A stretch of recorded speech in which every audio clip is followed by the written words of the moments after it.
Well, this Thursday night in Lafayette, Louisiana, a long-time rivalry is renewed between the Ragin Cajuns and the Golden Eagles.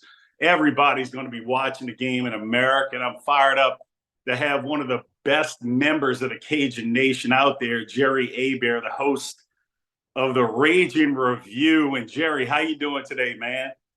Marshan, it's great to be back. I know we had discussed baseball back in, I think it was what, April or May. No, it was May Well, when we faced one another, and it seemed like just yesterday we were talking about it. And here we are now, late in the football season, and looking forward to a really, really good matchup this Thursday night. And for those who don't know, Marshan and I have actually become good friends since I've joined his show way back in May. And I always enjoy talking sports because you're kind of like my go-to with Southern Miss sports. And also we're fellow Jesuit Blue Jay graduates. So go Jays. Go Jays. Yeah. And so of course we have that connection there. And I have nothing but the utmost respect for you and what you do. And I always enjoy talking Southern Miss sports with you, because every time something happens to Southern Miss, you're the first person I call. Okay, what happened? What did you see? Why is this and that going on? And so you're kind of like besides becoming a friend, you've also become a good resource when it comes to Southern Miss athletics and all the information going on down in Hattiesburg. No, I appreciate the kind words, because like I said, you and the Ragin Review are the best fan outlet, the best smack talkers in the Cajun world, and you and I have definitely developed a friendship. But for 3 hours this Thursday, man, can't be friends. No. And it's understandable, right? It's understandable. We've been waiting for a long time to be able to face one another as programs on a yearly basis. And it's so cool to see the rivalry evolve. Not just through football, but baseball, basketball, and all the other different sports. We've always wanted to have a good, solid rivalry with a school that's very similar to us. Little did we know it would be next door in Mississippi rather than Louisiana. And so Southern Miss was always that program that we wanted to familiarize ourselves with, because we have so much in common. And I'm really excited about this game Thursday night. I think it's going to be a lot of fun for both schools. And look, the trash talk is what makes it fun. It makes it interesting. When nobody trash talks and nobody yip yaps on social media, it means there's no excitement going into it, right? So I'm looking forward to it. It's going to be a lot of fun. Oh, man, I love the smack talk, and you all are the real rival to Southern Miss in the Sun Belt. But what I get a kick out of, there's a fan base out there in Louisiana, Monroe, and I, in particular, talked a little smack last week on Twitter and Facebook, just knowing I wouldn't get any response, and I didn't, from anybody in Louisiana Monroe world. So we won that game, but that's a whole nother story. We'll talk about them in a little bit. But Gerry, you guys opened up as a 12-point favorite this week, man. Uh-oh. I can't explain that. I really can't. To be honest with you, Marchant, I am petrified of this game. It's like I told you before coming on, I'm not buying the 2-7 record right now, because since Will Hall has given up his play calling duties, and since he's become more of the head coach, I guess since he created more of a presence of a head coach rather than the play caller with the play sheet in his hand, things have changed. And it looks like the Southern Miss football team is kind of, they've leveled up in that intensity. They've leveled up in their quality of play. And the last 2 weeks, the Southern Miss team that I saw was totally different from the Southern Miss team in the first 7 games. So I'm not going to sit here and say, because you're 2-7, that we're just automatically going to win this game. Look, first of all, you have our number. Okay. You've beaten us 10 straight times. Secondly, this is a familiar, yes, I see the 2 hands, 10 straight. Hopefully after Thursday night, it'll be this, right, for us. But this is a Sun Belt rivalry. And in spite of the record, in spite of what's going on going into this game, all of that goes out the window when we kick the ball off at 6:30 Thursday night. And so I'm not going to sit here and predict an easy Cajuns win just because we're favored by this many points and our record may be better. I'm looking at this game as a game that we need to get back on the right track, because what happened on Saturday in Jonesboro against Arkansas State for us was horrible.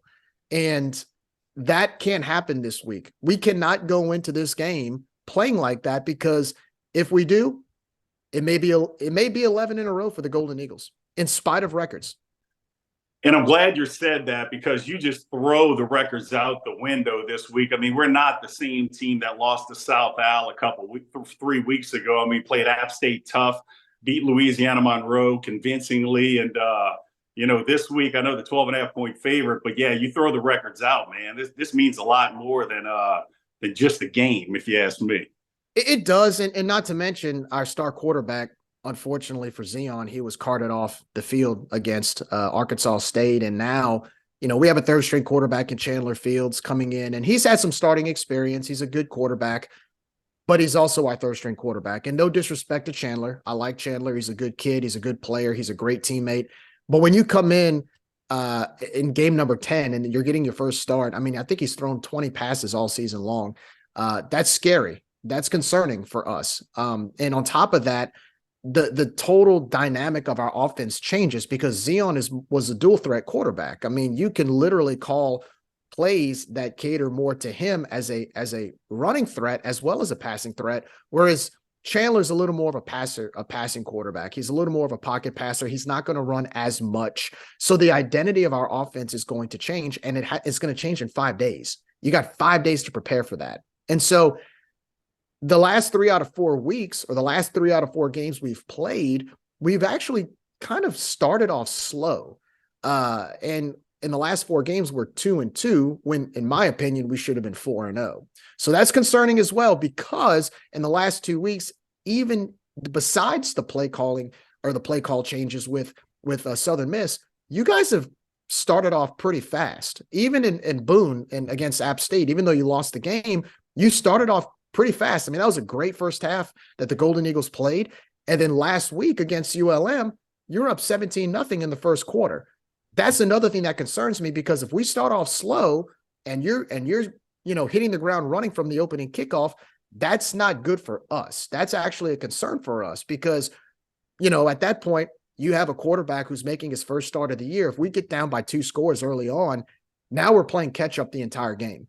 So the dynamics of this game is what scares me. And look, I've seen the trash talk between our fans and your fans, right? Oh, well, it's an excuse because you have Chandler and he started in the past and all that.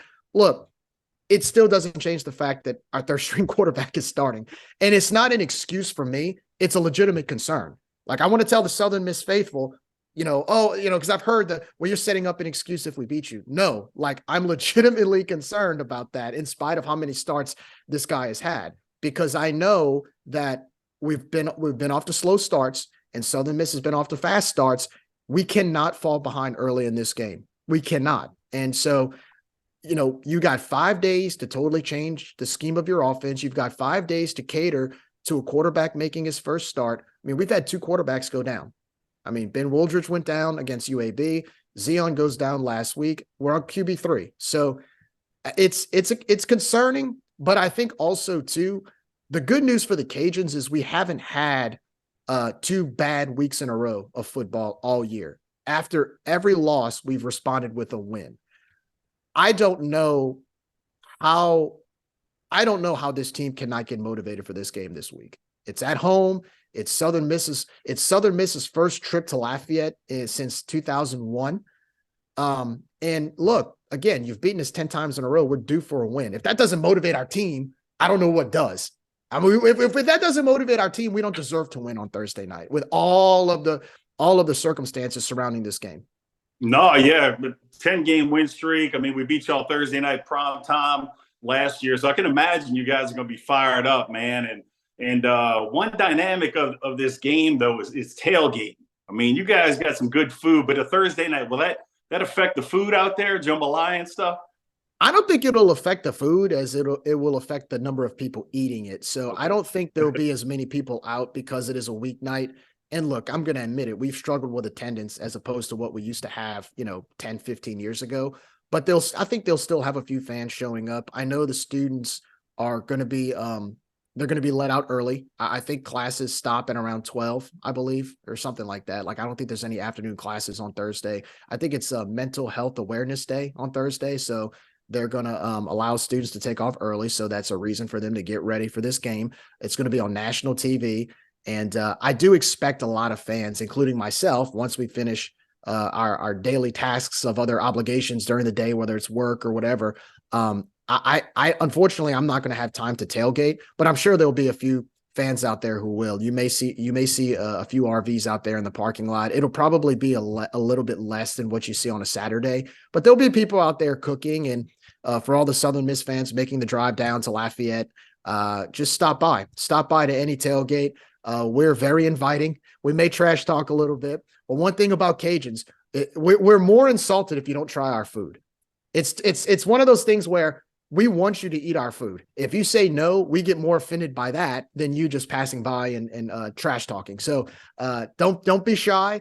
Stop by. I'm sure there's quite a few tailgates and a few tents out there that'll have some good food cooking. And look, if it's a little bit cooler, maybe you might have a few unofficial contests of who cooks a better gumbo. So there's going to be food out there. You can smell it from a mile away. So for any fans coming down, don't be shy. Come check out some of the tailgate spots and get you some good Cajun food. Yeah, I love that. That's a big highlight too. Going to a Cajun tailgate. It's not just the sound of the fans, the music. It's that smell, man, that spice, all the whatever's cooking in that pot over there, over here. But you know what's crazy about this game, man? And I tweeted this out. You'd think we're guaranteed a losing record, that Southern Miss is like, oh, well, we're just playing for at best 5-7. But, we played in a bowl game last year against Rice, and Rice was 5-7. So we still got postseason opportunities, which is crazy, man. What are your thoughts on teams with 5-7 records making a bowl, though? I mean, it is interesting. It's interesting because every time I hear breaking news of like whether it's a certain company sponsoring a bowl or a city starting a new bowl or whoever starting a new bowl, I just wonder, like, you don't want to water it down too much to where a bowl game is almost just a natural thing you attend after the season or you play in after the season. You want to be able to have a certain level of earning it, right? I remember for a while, we went 6-6 like 3 or 4 years in a row and didn't get in.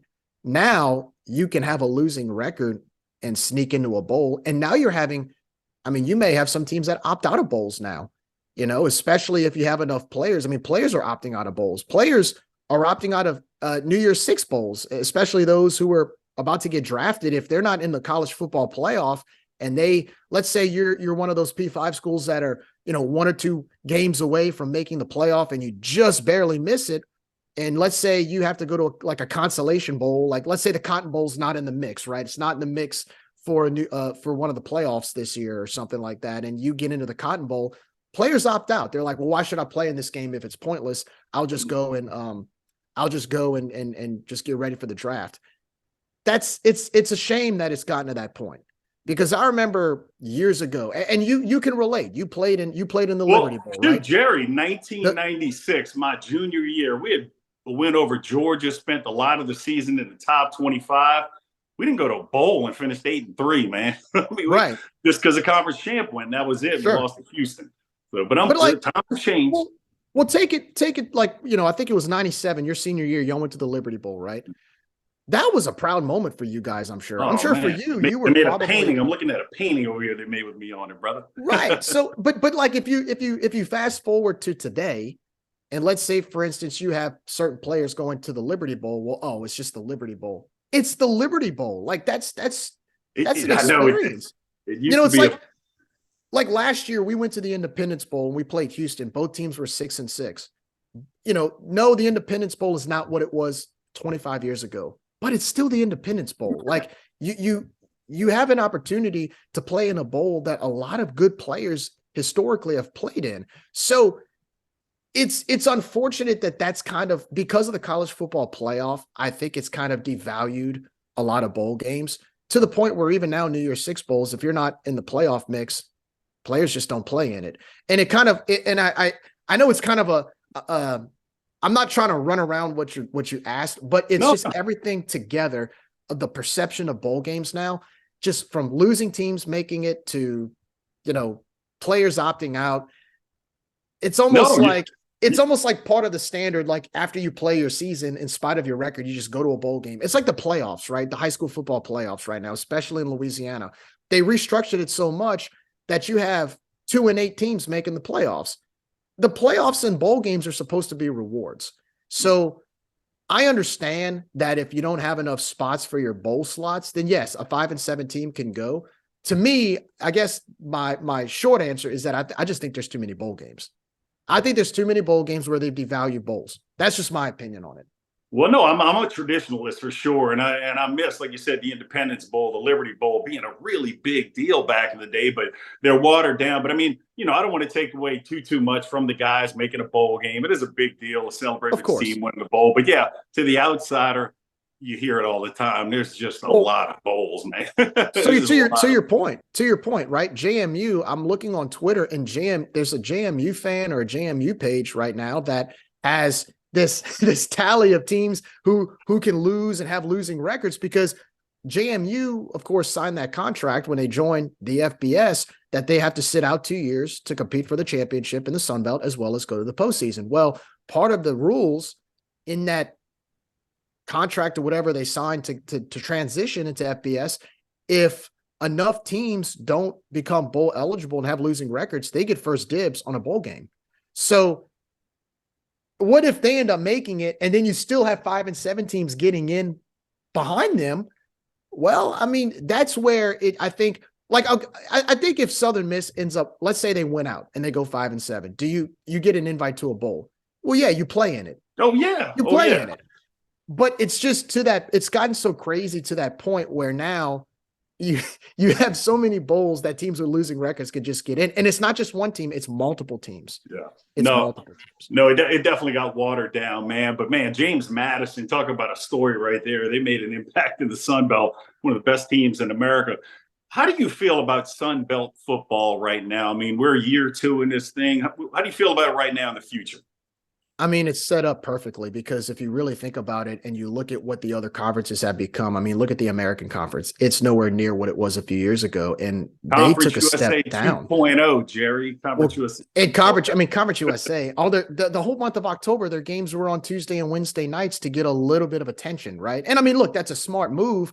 But I remember certain schools making fun of us for playing on Tuesday and Wednesday night, and they played their entire conference slate on the entire month of October on Tuesday and Wednesday night just to get a little bit of attention. I love the Sun Belt with that one Tuesday night game. I think it's genius. You get that one game that everybody's watching.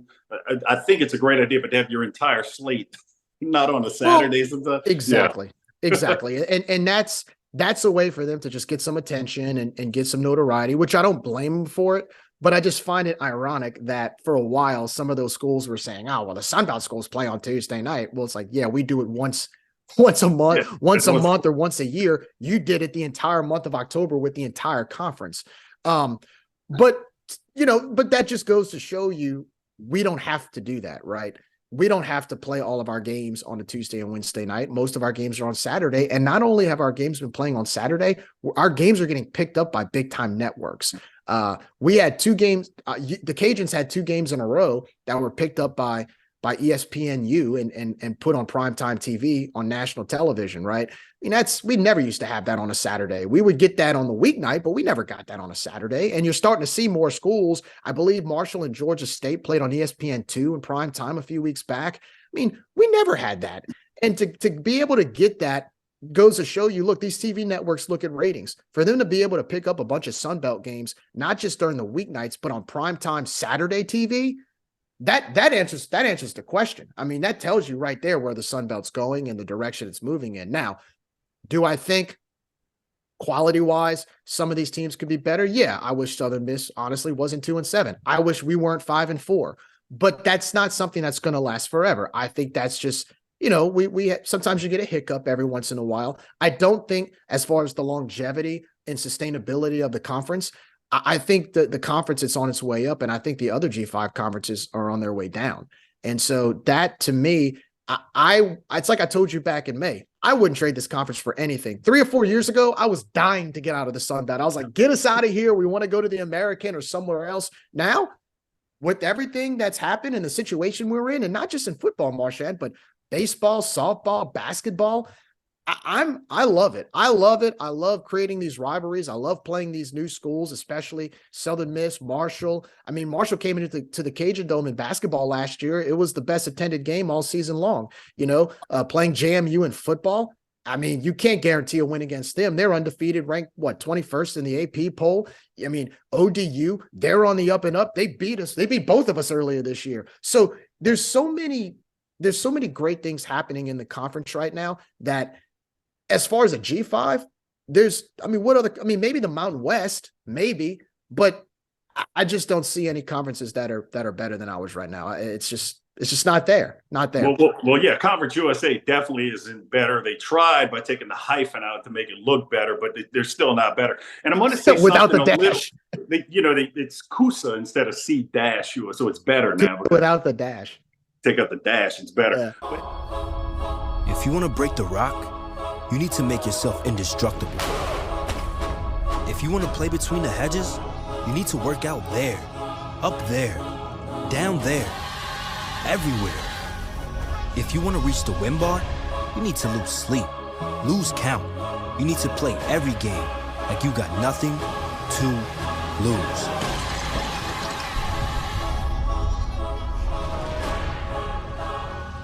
But hey, man, I want to say something a little controversial, get people a little fired up in Louisiana. What you got?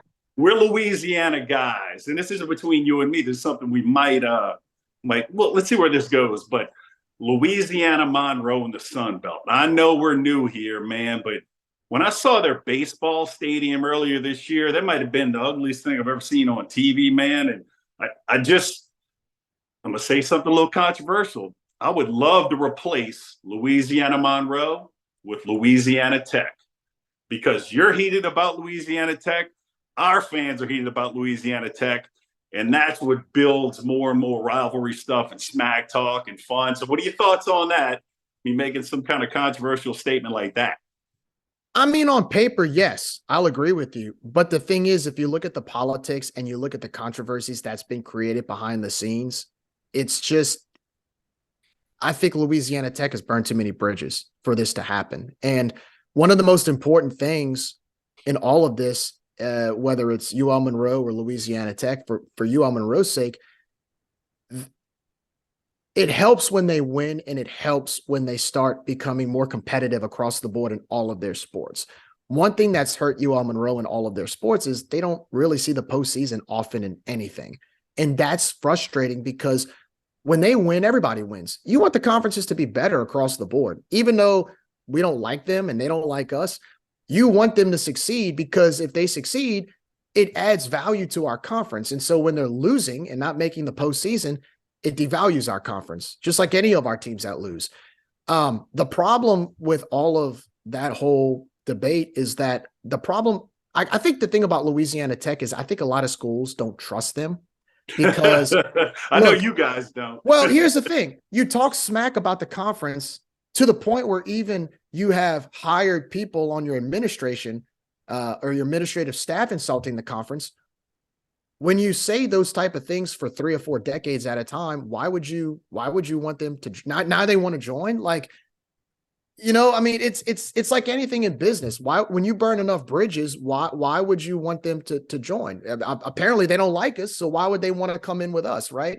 So yeah, I see where you're coming from about Louisiana Tech being more valuable, because I hate to say this, unfortunately, but they would add value to our conference. They would probably be more of a rival to us than Southern Miss has become, because I'd love to see the smack talk with y'all, because the word is, they didn't get here because of the Cajuns in the Sun Belt. That's a rumor I heard, man. Well, the thing is, it's not. I mean, technically, politically, we probably would have voted them in. They're in the same school system as us.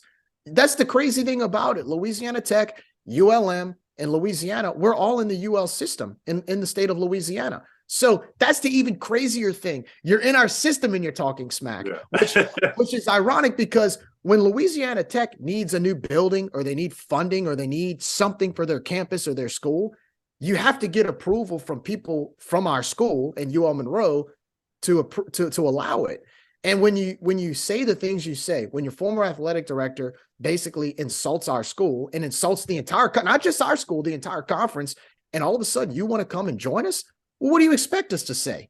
Oh yeah, come on in. Come in. You can insult us, but come on in. No. What was nuts about that too? He was talking smack like that about Conference USA being so much better than the Sun Belt when at that point we really weren't. I mean, at that point, kind of the pendulum had kind of turned a little bit, and we were like taking a look at the Sun Belt thing, and I couldn't wait. I couldn't wait to get out of Conference USA. Well, that's the point, right? I couldn't wait. So Southern Miss has always been kind of a staple in Conference USA in the past.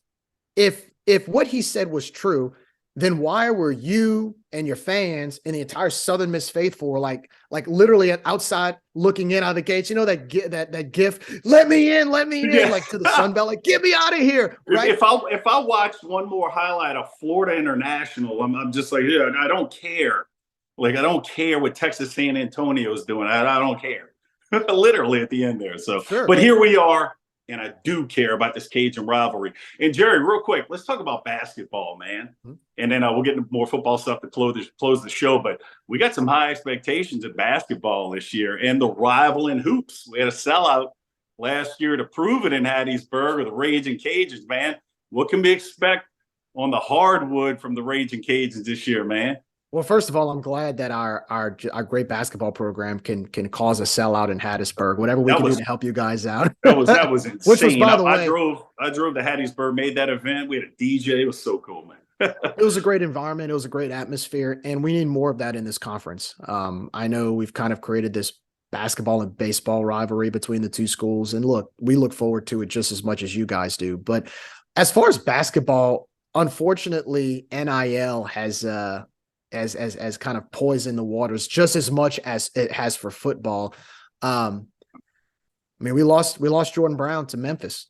They offered him a better NIL deal than us. He's our big guy in the paint. And so, I mean, that's a hard guy to replace. And then we had Terrence Lewis, who was a transfer from Jackson State, another big forward in the paint. He graduated. So we lost our two big guys in the paint. We lost a few good guards who could shoot from the outside, but we do have a lot of young talent. I think our team this year is going to be more reliant on guards play.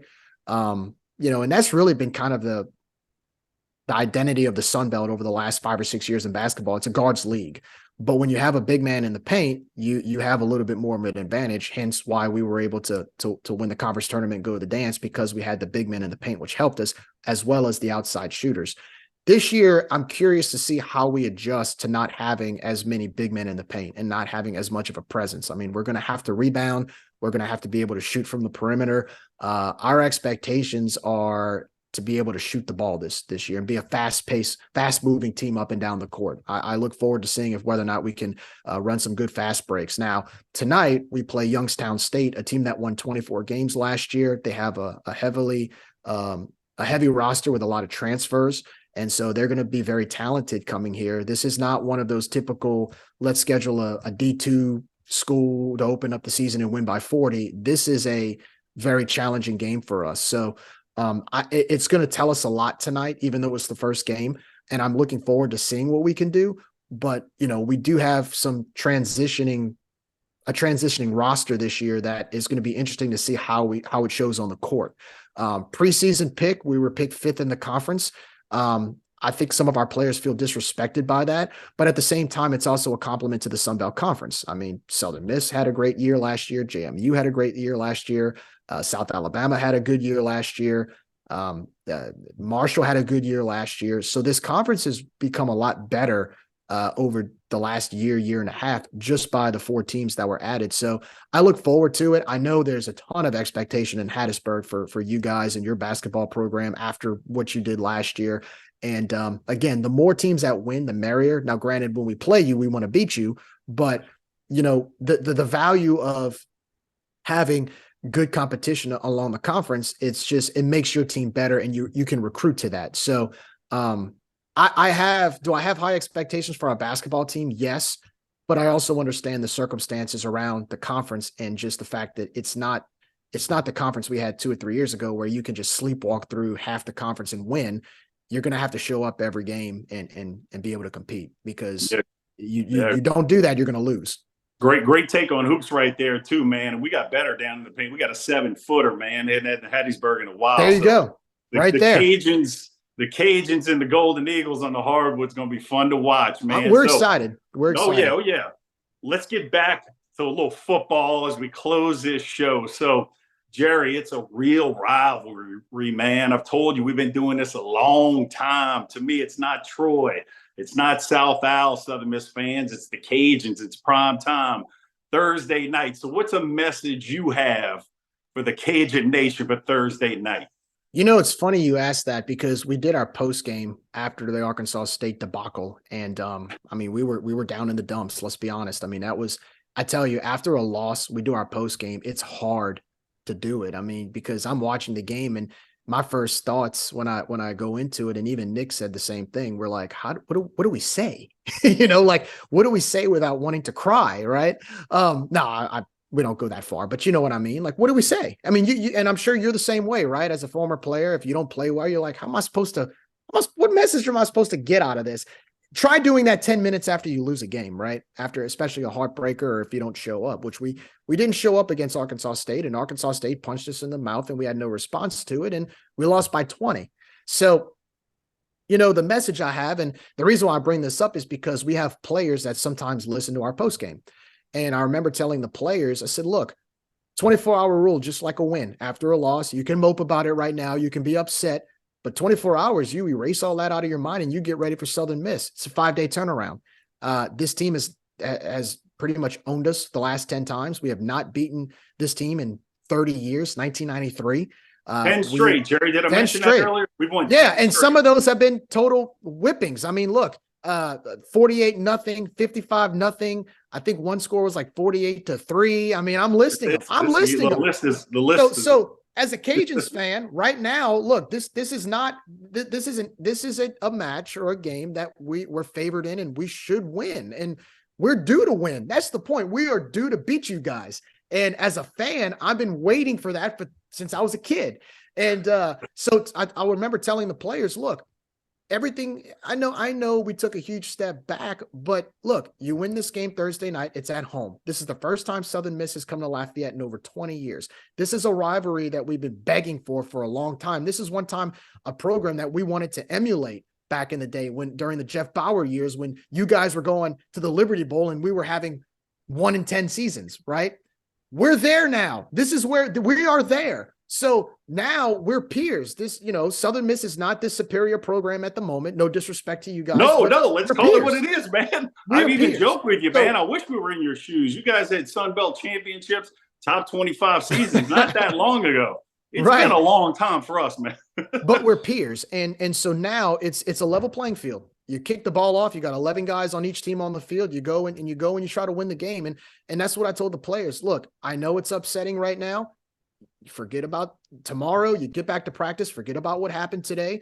But you go out there and you go beat Southern Miss. That's what you do. And this is a team we're due to beat. This is a team that is our peer now. We wanted the rivalry. We got it.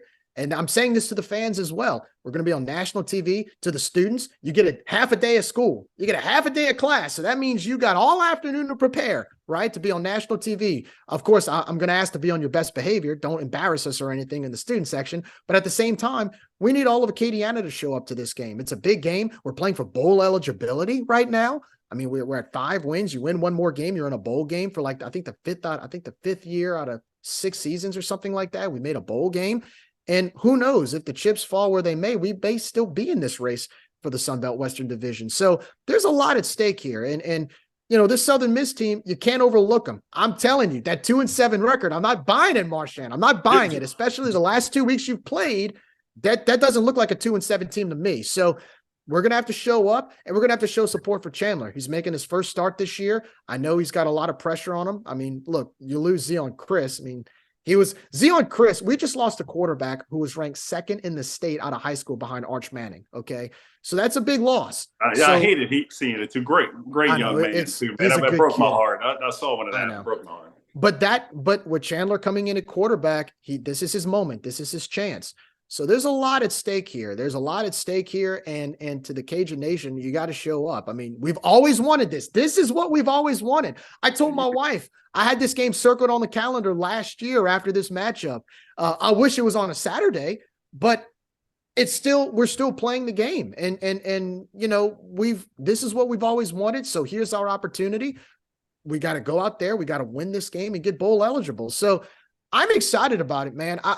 I've just waited for this rivalry for so long, and we've always talked about, why don't we do a home and home with Southern Miss? Why don't we play Southern Miss every 2 or 3 years? Because we never really did, right? We play every 5 years, but now it's every year, and it's in every sport. And it makes too much sense because we've been doing it for a long time. And Gerry, that's a great message for the Cajun Nation.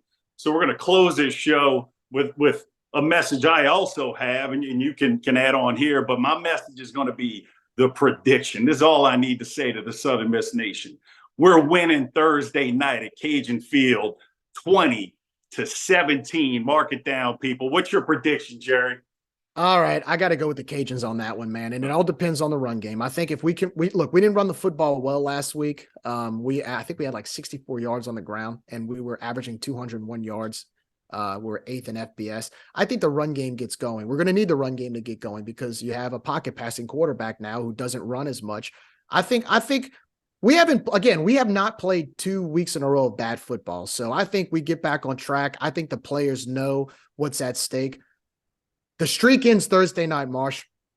The streak ends Thursday night. Cajuns win. I like the Cajuns 28-17. 28-17. Cajuns in that streak and become bowl eligible. All right, Southern Miss Nation, Cajun Nation, you heard it here first. So, but one thing, a beautiful thing in the Sun Belt has happened here, a great friendship between Gerry Hebert and myself. But I tell you what, like we said to start this show, that friendship goes out the window. I'm gonna come visit you. I'm gonna come visit you, and I'm gonna throw some popcorn at you. Oh, he's gonna. If you guys win, I expect, I'm sure, toilet paper in the trees and stuff. Jesus, man. But in all seriousness, though, to all of the Southern Miss fans coming down to Lafayette Thursday night, if you have any questions, if you want to send us a DM, whether it's my Twitter account or any of the guys at Ragin Review, I mean, we try our best to be as hospitable as possible. I know you guys have done the same thing when we travel up to Hattiesburg. Y'all always give us good advice on where to go and what are the hot spots in the Hattiesburg area by campus. Feel free to ask. Feel free to, if you come in early, you want to get some good food, where are the good restaurants? What are some bars or places you can maybe go grab a beer before the game? What are some tailgating spots to hit up before the game? Let us know. Let us know. We want to be as hospitable as possible. We want to try to guide you in the right direction. Make sure you don't end up at some bad restaurant or bad bar, because look, there's a lot of great places here in Lafayette. And one thing about us Cajuns, we want to be as hospitable as possible. We like to brag about our culture. We want to share our culture with everybody. So feel free to ask away, send us a DM, send us a message, email us, whatever you can to try to get some good advice on some hot spots to hit here in Acadiana before the game on Thursday night. Oh, yeah, do that. Gerry definitely means that, too. I mean, I live here in Lafayette, Louisiana, where my son See, like you moved here. You love it so much that you moved here. Come on now. I mean, this work took me here. I'm missing Hattiesburg. Everybody knows I'm missing there. So, but totally Gerry, understand. Looking forward to fun Thursday night, man. Just good, wholesome, hardcore football fun, though. So, yeah. But until Thursday night, may the best team win.